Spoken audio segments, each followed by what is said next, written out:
This is the Love Golf Tour for another episode of On the Road with the Love Golf Tour. March 2023, we visit the Sydney Marovitz Golf Course in Chicago, Illinois. A par 36, 3,200 yard golf course. It's just a 9-holer with stroke grading and slope pretty average. In a location that's well beyond average, founded in 1932 along the shores of Lake Michigan here, with a daily walking rate of $30 to $35. Compare that to the 35 opening rate of 35 cents. Chick Evans was in the inaugural round here that kind of kicked off the opening ceremonies for the course. So don't forget to like and share our video here. We'll hopefully be making about one a month. But Chick Evans at that time was Chicago's one of the most famous athletes in all of Chicago. Contemporary Bobby Jones, a historic U.S. Open win. So pretty cool story that he was the opener. So you can see kind of the entire property just between Lakeshore Drive and the lake here. I believe that's Montrose Harbor. And you can see the first hole. The first tee box of the first hole actually is right next to Lake Michigan. They're only maybe 20 feet away. You can see the green kind of meanders back right into the center of the property. The first green ends up almost in the center of the entire property. You can kind of just get a scope here. You'll see one little tee box over there by the lake. That's where you tee off from when they have that tee box open. They didn't have it open for us today. And move over to the second hole. Second hole is a great hole when it's into the wind. Today it turns it into a real par 5. When it's downwind and these fairways are dry like they often are because they don't have sprinklers here, it's usually for stronger players. You can just hit one over these trees and hit a mid to short iron in depending on the wind direction. But today it was only 35 degrees out into a 20-mile-an-hour wind, so it forced me at least to kind of keep it out to the left and play it like a real par 5. You can see I kind of aimed out to the left at my normal fade here back towards that barber pole, and had still 235 in, so it was a real par 5 today.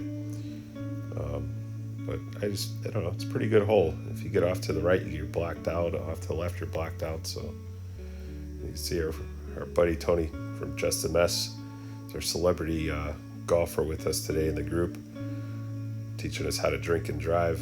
Tony is a beginning golfer, and he had a great drive here, just up the right side. Not a convincing footwork there, but did a nice drive, well over 200 yards, just towards the corner of that fairway. Very excited, giving us a little Michael Jordan action here to the camera. And I showed off a little myself here, cutting the corner down that left-hand side with that tailwind today. So probably the hardest hole in the course, this fourth hole. It's a 434-yard par 4.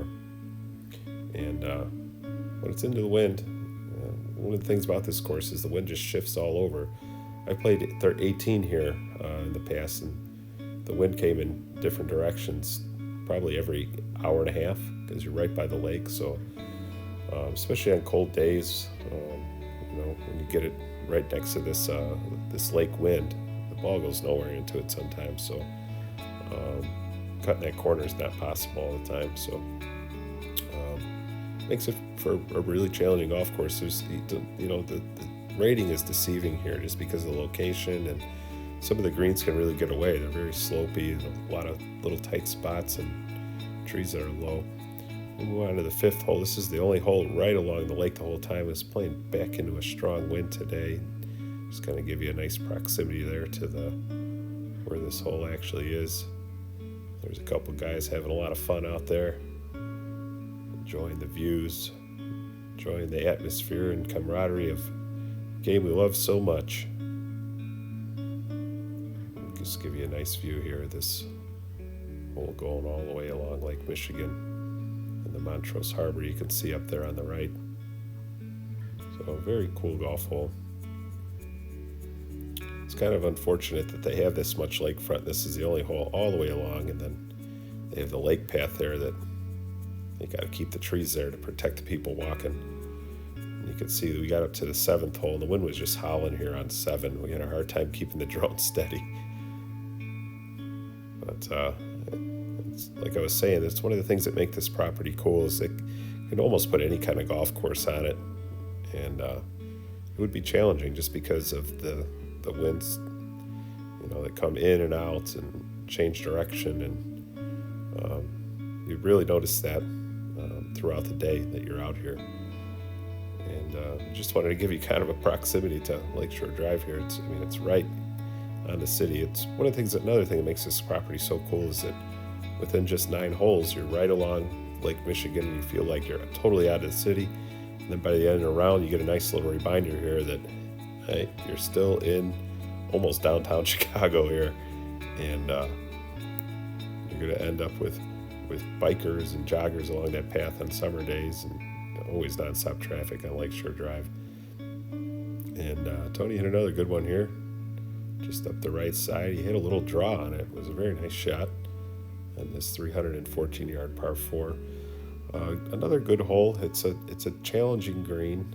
The trees pinch in on the left if you're trying to cut it in there, and pinch it on the right if you're trying to draw it in. So you got to hit a good shot if you're going to go for the green. I tried going for the green here. Came up just a little short.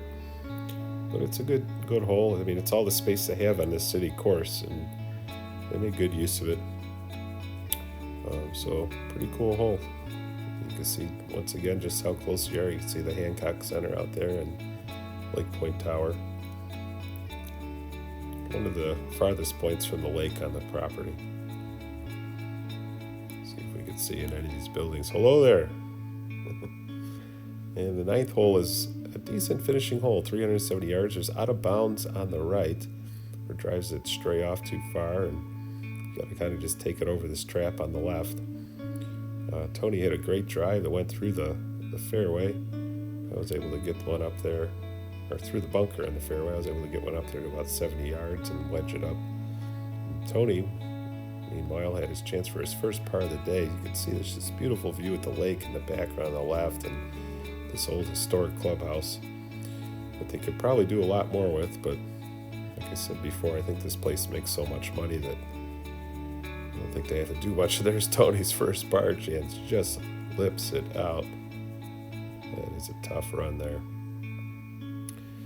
So overall, I went back and made that one. Overall, I can't give this place a great rating just because the conditions are lacking. As you can see here, they have these weird rye fairways. They don't have bent, they don't have even bluegrass. It's this rye that you don't have to water that much because, like I said, they don't have a sprinkling system for the fairways here. So I can't give it more than a 3.2. The fairways are bumpy. They don't aerate them at all. I don't believe.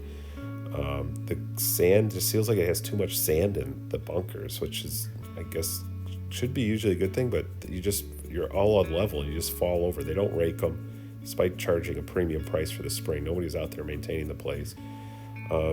Positives, the atmosphere is amazing. You get private in the city, and then you're also back in the city. It's awesome being on the lake. The greens are so super smooth. So I hope you enjoyed this episode, and don't forget to check out and stay up to date on the lovegolftour.com. Bye-bye.